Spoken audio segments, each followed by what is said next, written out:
because you can get more done if you stay comfortable. We're facing a week where it's going to climb to the mid-90s. It doesn't usually get that hot here at the lake, but I'm actually very impressed with those little AC units.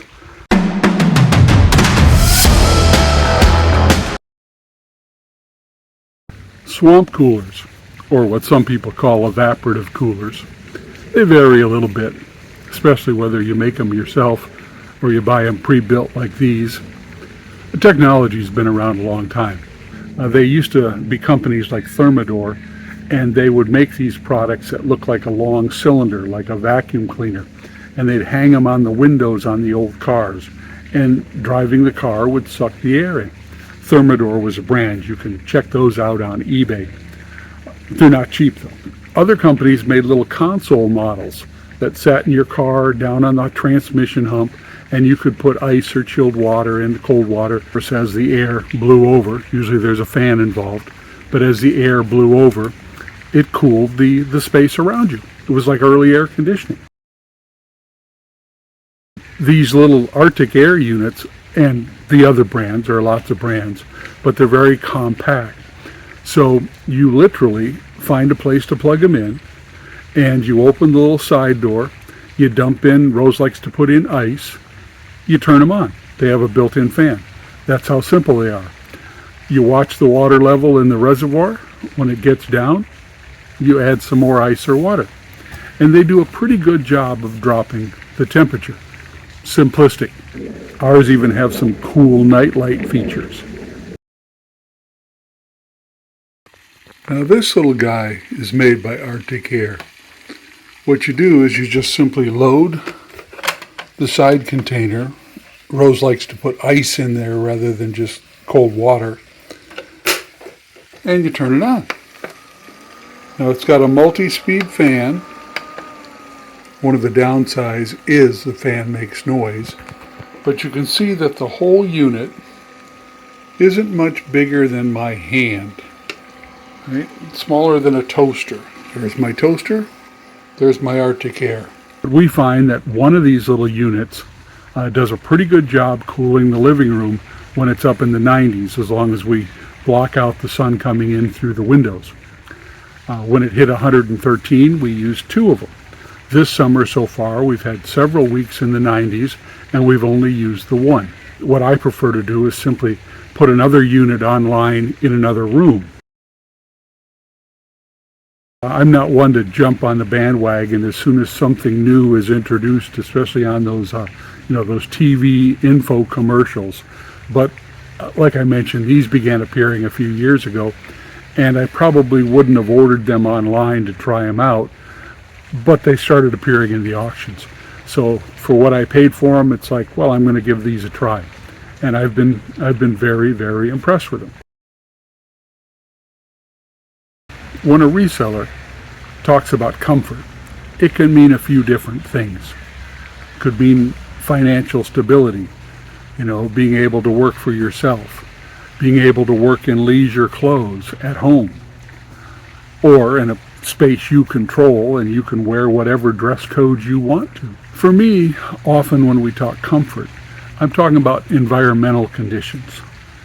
And living in Washington State, most of the buildings, most of the houses, especially those built in the 60s and 70s, they don't always have air, central air. So you've got to look for alternatives. Some people like fans. They do have a downside. They're noisy. And really a box fan or a circular fan, it's just moving around the same warm air. So the breeze may feel good. And in fact, some days, the nicest thing about living at this house is the breeze coming off the lake. So if I can find a shady spot, the breeze is coming off the lake, after I've done something like work on the culvert or work down in the ditch, setting a retaining wall, I like to cool off under the breeze. When you go to head into the house, it's too hot. It's hotter in the house than it is outside. I find they do very well dropping the temp about 10-15 degrees, depending on how hot it is and what the humidity level is outside. Basically, any reservoir with ice or cold water and a fan and enough surface area or wet pads to evaporate would cool the space they were in. And like I say, there are several good YouTube videos on how to make your own using old blower motors or using box fans, using ice chests. It's interesting technology, because if you go looking for one of those old Thermador units, like to cool your car down, they're gonna set you back hundreds of dollars. The same is true of some of the vintage household units that used to be sold, like companies like Sears or Montgomery Ward's. There's a whole industry where they take that old technology and they refurbish it, and then you can have it in your retro house. It's one way to stay comfortable when the temps are up. They're all good alternatives to paying somebody to put in central air conditioning or a split cooling system like you might have in a modern house. This is how we're cooling our house this week. We're in another one of those weeks that's climbed up over 90, and it's going to get hotter. It's like a little miniature version of a swamp cooler. They look pretty cool when the lights are out.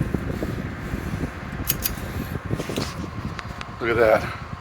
They're not very big, but they do a great job keeping the living room. I think Rose just told me it was 15 degrees cooler in here than outside.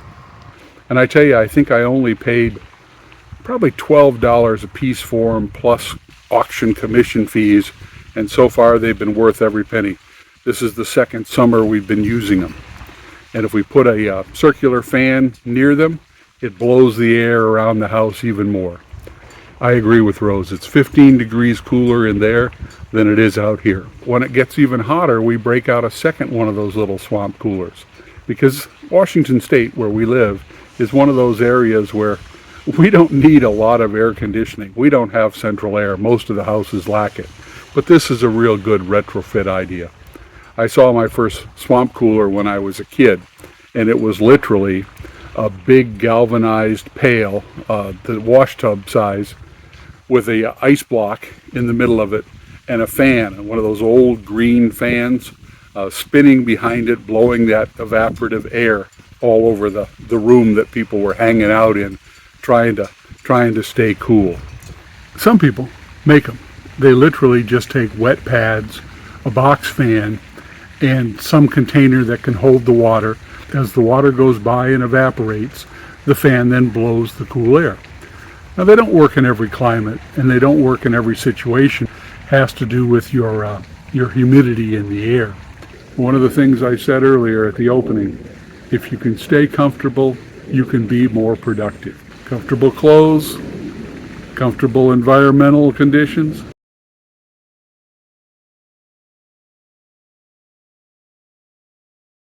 They're available online. They've been hitting the market for the last couple of years. And I've even considered taking the second one and putting it down near my packing bench, because the pole barn behind me does get warm when the afternoon sun climbs into the 90s. Yeah, a few years ago we hit 113 here, and that was a week in which we did almost nothing we didn't have to. We've got blackout blinds on the windows to keep the sun from coming in. We've got running those little swamp coolers, keeping the rooms we're going to be in during the day cool and comfortable, because you can get more done if you stay comfortable. I'm Brian with Cabin Fever, and the reason I'm concerned with cooling and air conditioning, we've started another project before finishing the one that is going on. But that happens if you're a reseller. Sometimes in order to move ahead with one project, you've got to start another and live with both of them for the duration. So I was working on one of those summer projects today, and if you're following at home, I'll give you an update on that.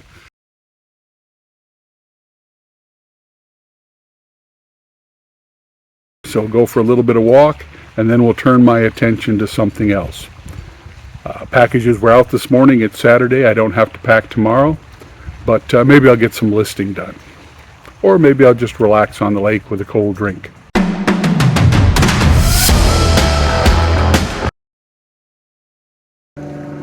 And I've got small planes, the nemesis of outside recording, small planes.